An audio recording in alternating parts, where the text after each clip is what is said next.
2 दिवस लागोपाठ वादळ होतं. परवाच्या दिवशी तर खूप होतं, वारा सुटला होता आणि काल तर प्रचंड वारा सुटला होता आणि त्यामुळे विहिरीमध्ये खूप पानं साचली होती. तो सगळा कचरा काढायला पाहिजे. भाऊ आहे हा, तो काढतोय बघा कसा. हे काय आलं? अरे वा, हा बॉल कोणाचा आहे? शुभमचा.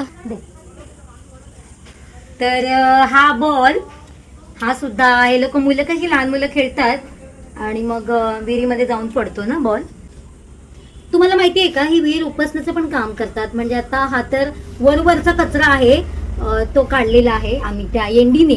डीपली सुद्धा विहीर स्वच्छ करतात. विहीर स्वच्छ कधी करतात रे? किती वर्षांनी करतो आपण? 5-6 वर्षांनी एकदा विहीर स्वच्छ. मग तेव्हा सुद्धा हा चिखल वगैरे काढतो ना आपण. पाणी पूर्ण हो बघा, मासे पकडतोय. मासा गळायला लागला. कचरो संपलो पाण्यातलं.